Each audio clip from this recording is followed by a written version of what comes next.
Hey there, it's Antrice, and welcome to the Savvy Painter Podcast. This episode is sponsored by Trekell Art Supplies. For over 30 years, Trekell has been obsessed with the art of brush making, and now they're applying that same obsession to professional-grade artist panels. Both their brushes and panels are made right here in California at their Hesperia factory. Go to Trekell.com and use promo code SAVVY16 to get 15% off your next order. Emily Leonard paints the Tennessee landscape. She went to a liberal arts college and spent her last semester studying art abroad in Italy. It was there that she got her first taste of being able to paint all day, 5 days a week, and to paint whatever she wanted. The most influential artist in Emily's life was her grandfather. In this episode, Emily talks about being a third-generation painter. By observing the similarities and difference between her grandfather and mother as she grew up, Emily learned that consistency and diligence in the studio pays off big time. She was able to pull the best of two different styles of working. Emily also shares the personal and emotional aspects of painting and what inspires her work. She offers tips on prioritizing, working through depression, and balancing her family life with her art. Her creative process involves meditation and examining her personal experience with the subject of her painting. So here is Emily Leonard. Emily, thank you so much for being on the Savvy Painter podcast with me. I really appreciate you taking the time to talk with me. Of course, I'm happy to. Can you tell me a little bit about when you first started out as an artist? Like, was there an artist that you admired when you were young that sort of inspired you to become one yourself? Yes, absolutely. The answer is pretty clearly my grandfather. He was an artist. He had a major influence on me, not as much aesthetically, but certainly professionally, being able to sort of witness his work habits and a little bit of the arc of his career was profoundly impactful. And in fact, when I was a girl, 3 or 4, and your preschool teacher asked you what you want to be when you grow up, I would say artist, almost just because I lacked imagination, because that was what I knew. I knew my mom was an artist, my grandfather was an artist, so that's probably what I'll do too. That's funny. So your mom and your grandfather were both artists. Were they painters as well? Yes, they were both painters. They are both painters. Well, my grandfather passed when I was about 20. My mom is still living and working. And yeah, I think I sort of observed different things from each of them, because my grandfather sort of started painting as a teenager and sort of knew that it was his path from a very early age. And that was how I was. So he had kind of a, many decade career that went through a lot of different phases. And I could sort of witness that. And my mother, on the other hand, started painting when she was 40 and I was 5 at the time. So, what I saw from her was really more sort of this compulsion to paint, whereas my grandfather had more of it was his job. For him, he went to work. It was his job. And that's kind of the way I am with my work. But then I witnessed my mom. My father supports her, so she doesn't need to do it for a living, but she has to do it. And that's sort of an interesting thing to have observed as well as a child. That is interesting, both the career side of it, and it sounds like your grandfather was very, very disciplined and had a routine, and then the more, I guess, spiritual side of it from your mom, where it's a part of you and you have to do this, you have to express yourself. Yeah, definitely. I think she had some things to overcome to get there, and I think, for my grandfather, it came a little bit, well, he sort of had to, I think as a man, especially when he started painting, you sort of have a stronger need to make money at it in order to prove yourself. Whereas my mom wasn't trying to prove that, Right. So it was two different ways of looking at it and two different needs to fulfill, I suppose. So you kind of always knew that you were going to, it sounds like you always knew from the age of 3 that this is what you were going to do. Uh-huh. Yeah. How did that manifest itself? Like, what did you do? Did you go on to go to college, or how did you start your career? I knew I wanted to major in art going into college, but I wanted to go to kind of a normal college as well and study other things too. So I didn't go to an art school. I went to a liberal arts college. I spent my last semester of college in Italy and studied art there. And I think, that was kind of my first taste. The way that the classes were structured when I was there was pretty open. And that was kind of my first taste of being able to paint all day, like Monday through Friday, I was pretty much painting all day, and doing whatever I wanted. There weren't projects I had to complete or, I was self-directed. Right. So I think following that, I just kind of rolled right into doing that once I got home. And yeah, fortunately, the economy was really good at the time. This was like late 90s, and it just kind of worked. So I haven't ever quit. That's awesome. Yeah. Can you talk about that period when you got back? I know, and I'm asking this because I know a lot of artists are really curious or listening to this podcast are artists who are, it's such a wide range, but there are a lot of people who are either just getting back to art after not having done it for a long time, or they are, kind of fresh out of school. And so they're in that stage of, okay, I know this is my calling. This is what I want to do, but where do I start? Yeah, I think, for me, I was, fairly naive and just, I just started painting, I just saw it as my job, and I would get up. I was living in my parents' house at the time, and I used my older brother's old bedroom for a studio. Uh-huh. And I would just literally get up in the morning and walk upstairs to his bedroom and paint for 3 hours. And then I'd eat lunch, and then I'd go back and paint for another 3 hours. And I just did that every day,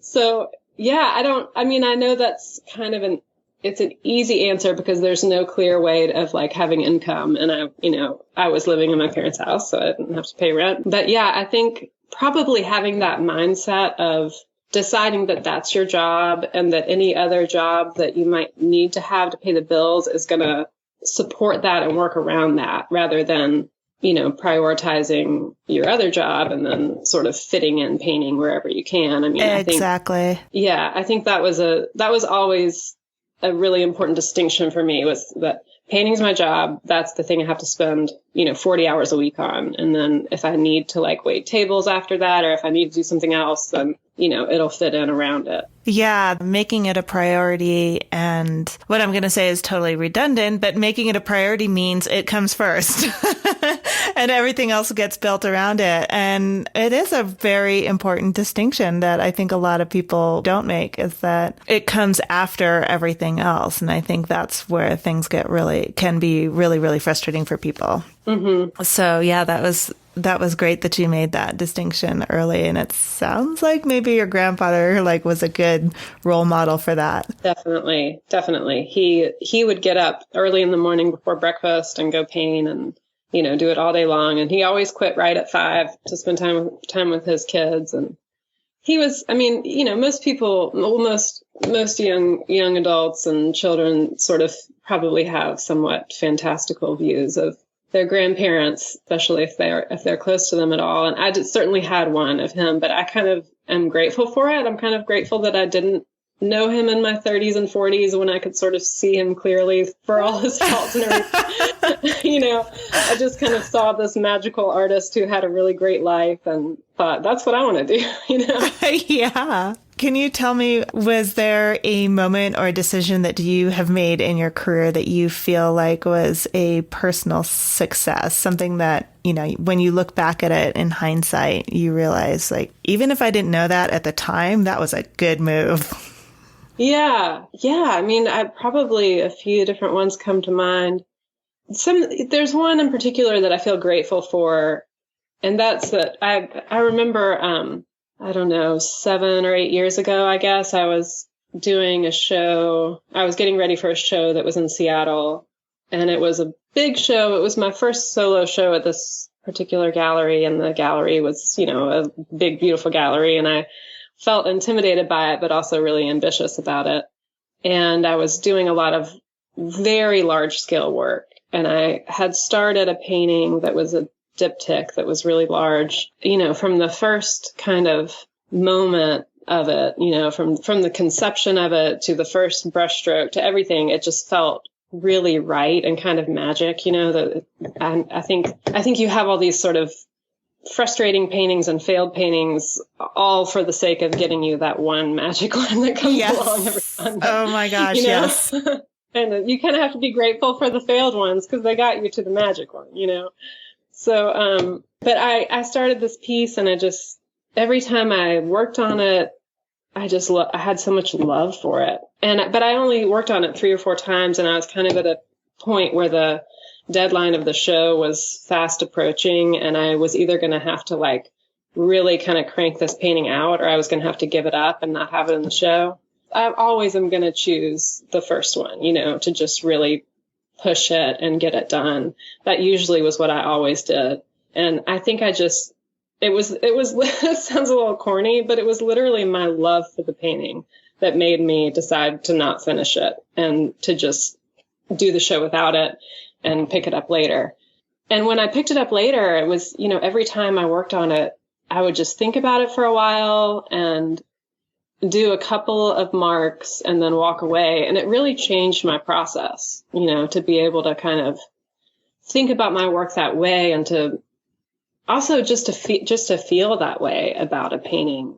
I think I had been working out of a place of struggle and kind of, at the time, some depression. And, this was sort of a way to work out of love and joy. And it really changed my process. So I feel really grateful for that decision. That is a humongous shift. Wow. Yeah. I mean, I still don't always, do it just right. No. I feel like it has definitely at least shown me that you can paint, out of that place. Right. Right. But I think that's really enormous, because you can I don't know, I'm speaking for myself, and just from talking to, I can think of 1 or 2 conversations off the top of my head that are related to this, and that it's so easy sometimes to spiral down into, these places, and in a weird way, it's almost just as easy to spiral up into a really cool place, if you're conscious of it. Yeah, I think, for me, I think anyone who paints sort of abstractly or gesturally, it's an emotive process. And so it comes from this very sort of personal, emotional place. And it's kind of easy to call that something dark, It's sometimes I think as artists, it's easier for us to access that side instead of to access the other emotions, the lighter one, it's all kind of the same, isn't it? Yeah, I'm just, if you're watching my face, well, Emily's the only person who can see my face, but I'm just thinking about it. I'm like, what, and why do we do that? What exactly is that? And I don't know, I guess my instinct is maybe it's because I think that one of the biggest ways that human beings process emotions is to sort of talk about them. But as artists, we're in our studio alone all the time working. And so you can go down deeper because there's nobody to sort of snap you out of it, give you a different perspective, or ask you a question that sort of challenges your thinking and makes you go, oh yeah, that's just going to that place. And, to a certain extent, that's our job, yeah. To go. That's why we kind of spend that time in the studio alone. It's not a very collaborative genre of painting, So I think it is kind of our job to really go there, but to find our way out too. Yeah. Yeah. And I think the finding your way out is really, really empowering, both for yourself and for other people. Mm-hmm. And if it shows in the paintings, then that can be really strong too for the people who are looking at it. Yeah. And I think it's kind of inevitable. I don't know. Yeah. It feels like it's sort of that must somehow come through. I have to believe that it comes through, even if you can't identify it when you're looking at it. It's just like with music, there's a sense, there's a feeling, there's this, you're moved by it. Yeah, definitely.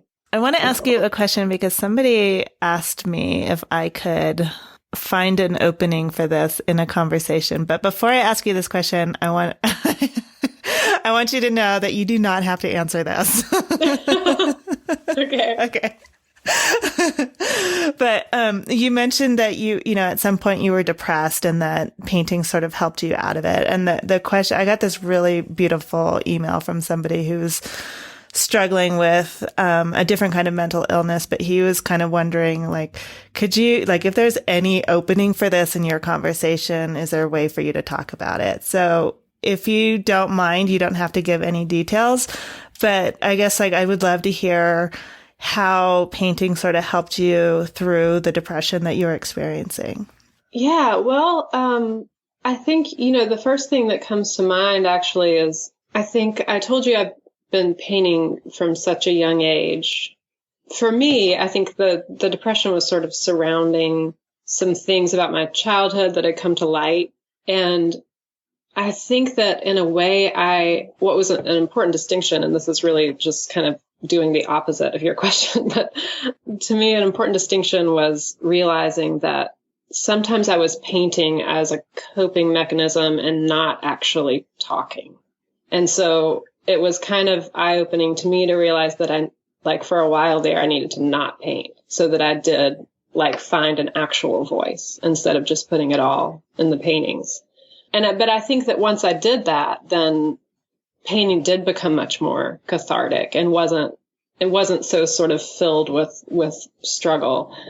So yeah, I think that relates to, what we were talking about before, is sort of trying to find something that sort of comes out of you organically and joyfully instead of trying to force it, in a way. That's probably been the best way through depression. Also, I do think that, like I was saying before, that it is sort of part of my job to kind of be still and to observe the world around me. And I feel really grateful that I get to do that. I get to spend hours in a studio just, thinking about looking at something. And there's something I've found that's really sort of beautifully virtuous about that. And I feel like if you have your eyes open and you're looking, inside and outside, and you're painting whatever, you see, so to speak, then I think you can't help but kind of realize that the sort of the beauty and the darkness is right there together, Yeah.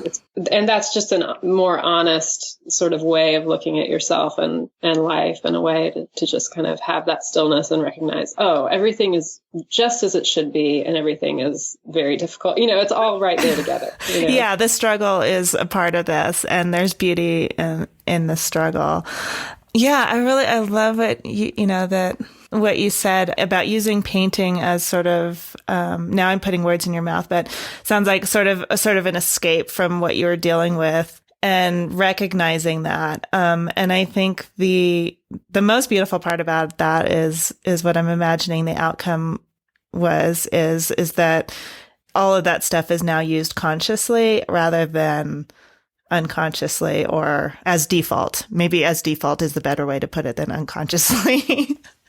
Yeah, that's definitely a good way to put it. I think I'm not one of those people that's just constantly drawing and sketching. I don't sit around.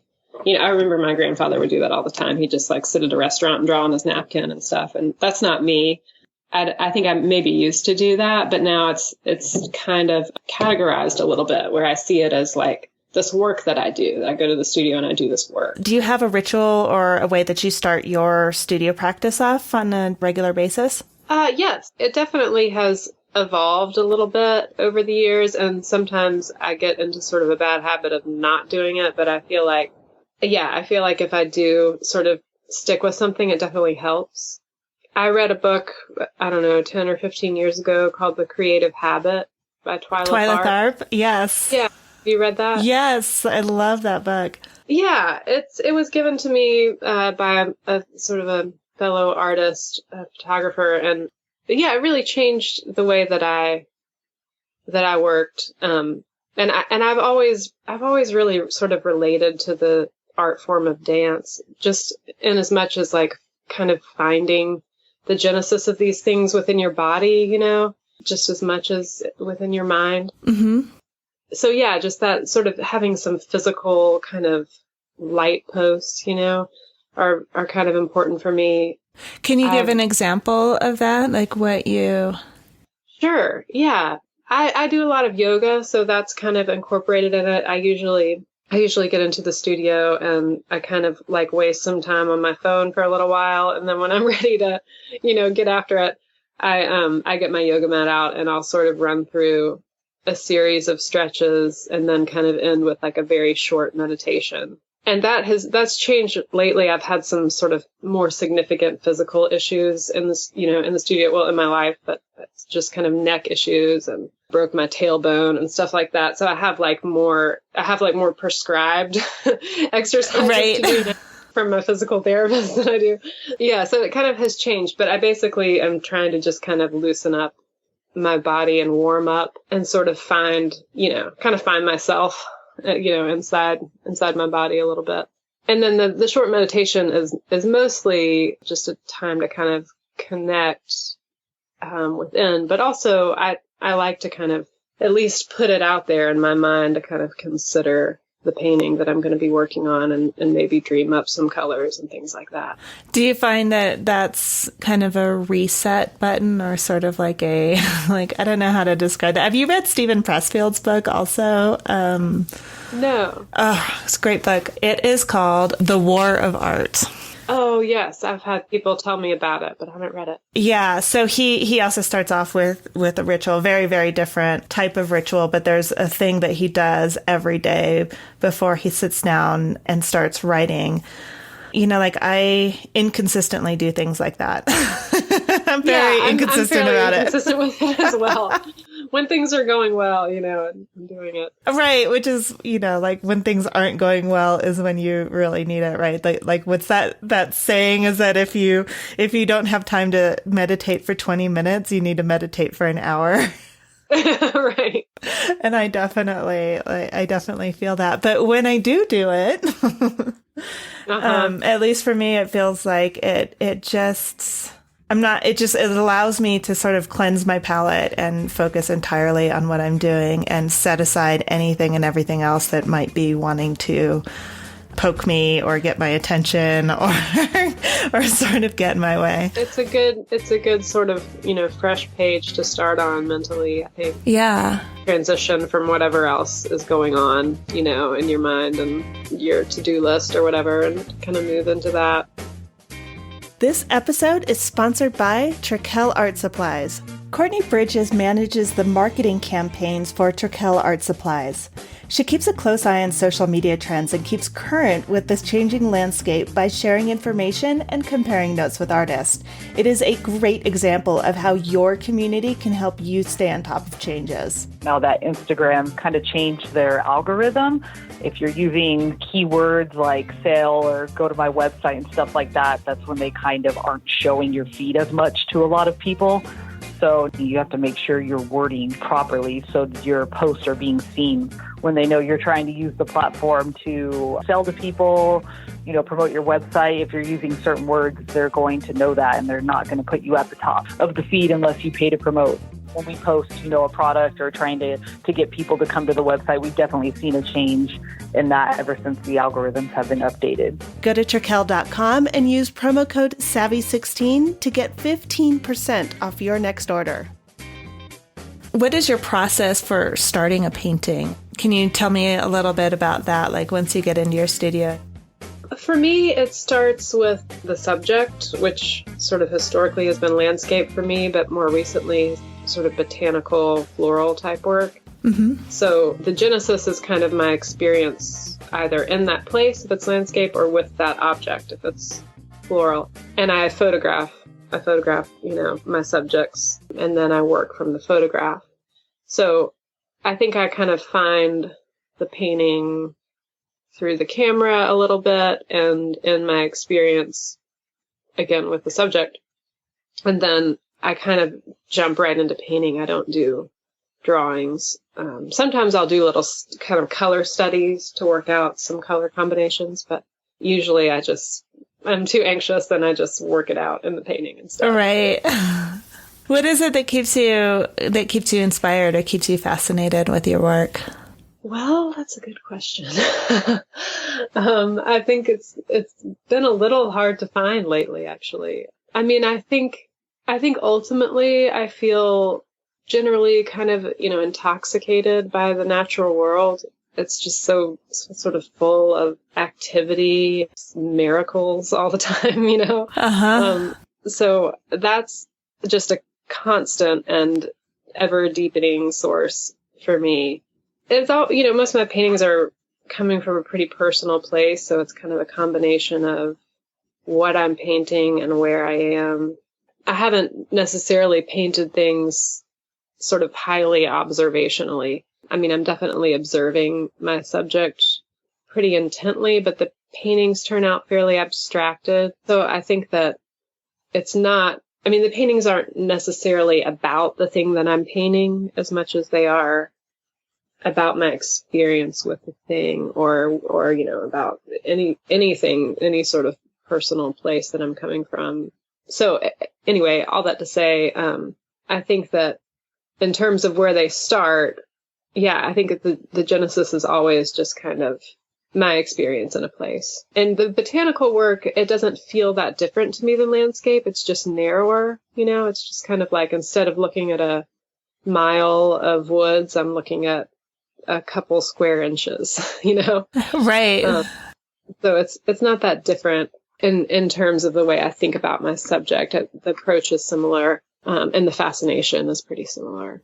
When you're saying that that your paintings are about your experience with the place or with that object or motif, have you had any memorable responses to your work that surprised you? Because obviously you're not gonna, like we discussed earlier, like I think the sentiment comes through in some way, even if the person looking at it can't identify specifically, but there's an overall feeling that they're going to get. But I'm just curious if you've ever had an experience where somebody looked at your work and responded in a way that was very unexpected for you. Yeah, I've had a few. I mean, I've certainly had the sort of classic, like somebody gets it wrong, you know what it is. Like, I think I had a large painting of kind of a road with trees, you know, on the side or whatever, and somebody thought it was a lake, and they said, "Oh, I've been to that lake." You know? And I was like, "Well, you probably have, and maybe I don't even know what it's of, you know, maybe it is a lake. I don't know." So yeah, those things are always funny and kind of lovely too, just to sort of see that someone is sort of superimposing their experiences on it. Yeah. You know, kind of early on when I was probably mid-20s, I was doing like landscape, but they were quite a bit darker, just literally darker than they have been lately. And I had an older woman, walk up and look at one, and I was right there, and she started to cry, and she said, I know how that feels. She looked at it and she said, "I know how that feels." Wow. And she wasn't talking about, you know, I know how that tree feels, or I know how that field feels. You know, it was just sort of, I know how that painting feels. Yeah. That was really, that made a big impression on me. And I think I've always kind of, that's kind of my greatest kind of prayer for the paintings, is that somebody can look at them and recognize themselves and see something maybe that they hadn't seen within themselves. That story reminded me of what you were talking about earlier with your artwork and it being sort of like a different type of language and your ability to express yourself through it. And so I think that nonverbal communication comes through often with, I mean, it sounds like that woman was having one of those moments with your work where it's this nonverbal communication. You don't know there's no way to articulate it, but you are definitely moved by the piece that you're seeing. Yeah. I think, you know, I've definitely had that experience multiple times with works of art. And I think whenever I have that experience, it's kind of the thing that makes me want to keep making art, you know, to sort of tap into that and hope to move people in that way. Yeah. Can you tell me, what are you working on now? What are you currently obsessed with? Sure. Well, I'm working towards a show that will open in April here in Nashville. It's at David Lusk Gallery, and it's mostly floral work, and it'll be my first show of that kind of work. I've been sort of playing around with florals for a couple of years, but I haven't really done any completed paintings, and I certainly haven't done a show of it. So And it's really mostly peonies. There's a couple other flowers in there, but what is it about the peonies that has your attention? Oh, I mean, they're just so sort of easily elegant, I think and in hindsight, now that it's been a couple of years of doing this work, I think kind of the reason that I've found myself here, I mean, to back up, I think if my 23-year-old self heard me say that I was painting flowers, she'd probably be pretty disappointed to hear that I'm painting flowers. It just sort of feels too fluffy or something. But I think the reason I've kind of found myself in this genre is really just out of kind of this sheer respect, maybe, of sort of what happens with flowers, sort of their journey, underground, just kind of being dead basically for most of the time, and then coming up and having these couple of days of like this really beautiful, bright life, Right. And it just feels sort of effortless, but also like intensely patient. And I think becoming a mother, I think I'm really just trying to learn the way, learn the way of the flower. I think that's really kind of what my fascination is all about. It's like, teach me how to do that, Oh my gosh, that's beautiful. Well, thank you. I hope that the work, can find somewhere. I'm struggling with it right now. So yeah, I hope that I find that sort of beautiful place that has drawn me to the subject. Yeah, I've talked to a couple of other artists who also paint florals very, very differently. Bobby Burgers, who's more abstract, and then yeah, I know her work. Yeah, there's something that she said that really echoes what you just said.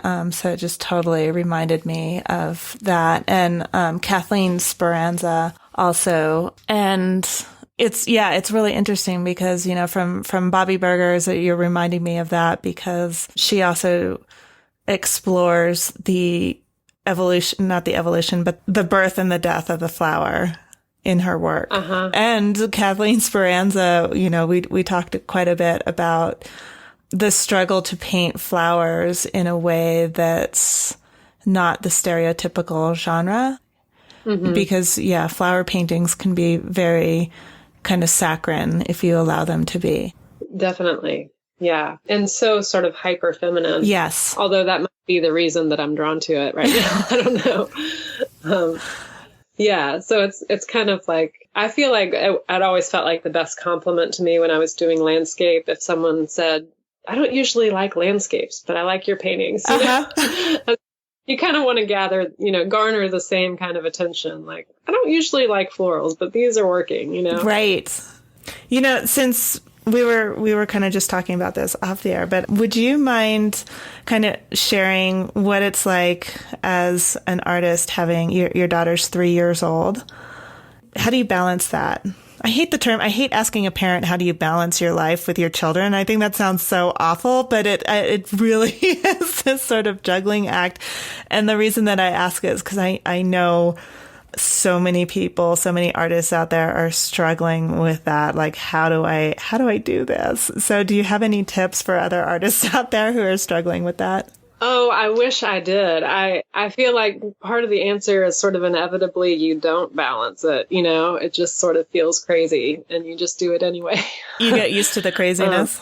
Yeah, something like that. I think that's another reason to sort of kind of, try to learn from the flowers, I guess, to kind of see how do you just let things go and just kind of be in the world as it is, Yeah, it does feel chaotic, and I definitely have a hard time finding the same amount of focus, which I think is partly why I couldn't quite handle landscapes right now, because they are so dense.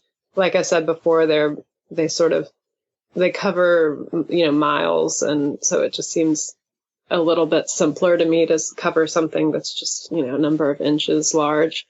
So, yeah, I think I got to a point the first year or two of my daughter's life. I really was just kind of, spinning my wheels in the studio. I was spending time there, but I wasn't getting anywhere. And it was really discouraging. And I think I had to kind of get to a point where I asked myself, how can my process and my work adapt to fit this instead of trying to sort of go at it the same way that I had been for so long? So I think that was an important question. And that's kind of opposite in a way to where we started. Earlier, I was saying that you kind of have to make painting the most important thing and then let everything else support it. But you don't have that luxury, as a mother and a wife. I think, you can only really prioritize one thing, right? Mm-hmm. So I think I had to kind of adapt my studio practice to it. And I'm still learning how to do that. But, I think the long and the short of it is really to figure out just ways to kind of maximize my time in the studio. So little tricks like turning off my phone and stuff like that, Yeah. Yeah, that's kind of what it comes down to. Yeah, it feels like it sounds very obvious, but I think when we're like in that situation, we have different sort of epochs or different stages of our lives. And so when you're younger and you're just out of college or, like pre-marriage or pre-relationship, pre-serious relationship, you make all of your own choices. It's all you. Yeah. And then you have, the transition of, maybe being in a relationship, maybe getting married or whatnot, but there's another person or another thing that you need to incorporate into that. And then with a child, it's 10 times that because they need you constantly. It's not like you can say, honey, go to the movies. I'm going to work for an hour, or something like that, or put the dog in the backyard, and you want to be there. So I think that it's this bizarre conflict that not you specifically, Emily, but we as individuals, sort of as artists, maybe get used to a certain structure in our lives, a certain way of doing our art. And then life happens and something sort of disrupts that. And we want to kind of cling to, that dream that, or that myth that it is the all encompassing one thing in your life. And that's just not true. Yeah. Yeah. You said it. I think, it's taught me, becoming a mother and then sort of continuing to prioritize this has taught me a lot about just adaptability, which I have certainly, I'm far from mastering. I'm still trying to kind of fit my old way into my new life, but it just keeps not working. Right. So, I think if you're going to keep painting, then you have to change something about your studio time and your practice, to kind of make it not only more efficient, but, I think it's the mental space has been the hardest thing to find. I can carve out time in the studio, but carving out space in my head is another story. Yeah. Yeah, I imagine, because you must be thinking, even when you do get to steal away, you're a mother, like that's the instinct. You're thinking about, is she okay? What is she doing? And, like that, all that normal maternal instinct, you can't and you shouldn't turn it off. So certainly. And then, what am I going to make for dinner and that kind of stuff comes into, which I never used to think about once during the day, Oh, that's really interesting. Well, I think that, what I've noticed is that it seems like the managing of the expectations, I think this is the first time that like I've kind of had this conversation about that with regards to family, that they're there for, I'm trying to think how to say this. They're this amazing, beautiful part of your life. And so you have to honor that and respect that. And so fitting that all together and being okay with that, with your expectations of the studio, of what happens in the studio. That didn't make any sense at all, did it? Yeah, no, I think I know what you're saying. I think, are you talking about lowering your expectations in the studio? Maybe not low, like, I don't know, or maybe I don't want to admit that you need to lower them. I'm like, no. Right. Well, I think that, if I ever have another child, I probably will wait a lot longer to go back into the studio. I think that was probably one of my mistakes, was to just try to jump back in, like it was before. Yeah, like nothing happened. Probably too soon. So yeah, I think it probably is important to manage, is a nicer way to put it, or lower your expectations of your own output. Yeah, exactly. It's that. But I think it's also giving yourself some compassion that your life has changed. So you can't work 20 hours anymore. So don't expect to get 20 hours worth of work in the 3 hours that you now have, or the half an hour that you now have if you have a newborn or whatever it is, and it's a stage of life that also shifts and changes as children get older and need less and less immediate attention from you. Yeah. And you don't want to miss that stage, Yeah. Being consumed by how, how you're going to get your painting time in. It's just too sweet right now. 3 years old is just way too sweet to miss any of it. Yeah. If you could own a piece of art by any living artist, what would it be, or whose? The first person that comes to mind is the painter Alex Kanevsky, and I don't even know if I'm saying his last name properly. I think you are. I think he's based in Philadelphia, maybe? He is, yeah. He's. I talk as if I know him. I don't know him. But he's teaching at PAFA and living in Philadelphia. Yeah, I saw his work in San Francisco several years ago, and I'm just crazy about his paintings. They are just so strong and sure, but also just layered and ambiguous, and kind of have everything that I would hope to accomplish in a painting is just in every single one of his. So yeah, his work moves me, and I would love to be able to live with one of them. It'd be incredible. Kind of feeling like the question I wanted to ask you, if you feel like you've already answered this, then we can skip it. But I'd love to know, what advice would you give to yourself, the artist that you were 10 years ago? I would probably tell her to slow down a little bit. And I think my best friend was actually telling me to do that 10 years ago, but I didn't listen to him for a long time. But yeah, I think to slow down and to take my time in terms of, just literally slow down in the process of laying down information on the painting. I think that's something that took me a long time to realize, that I didn't need to just be constantly putting down marks, that I could give more space between my decisions. So yeah, so that, I never got an MFA, and sometimes I wish I had right away, but at the same time, I don't really have regrets about that. I feel like, the road that I took has been meaningful to me, and it's gotten me into a good place. So, it's hard to look back and say that you would do something differently when you like where you've landed. Exactly. But yeah, I think just to slow down and to lean into my intuition more. That's kind of been the goal all along, I guess. Yeah. What you just said about slowing down and what your friend was telling you sounds so much like what you were talking about with that particular painting that was it sounded like a turning point for you, where you were able to, take your time with it and paint a little bit and then walk away, and then paint a little bit and walk away. Yeah, exactly. I think that was around the same time. I did that painting about 8 years ago, I think.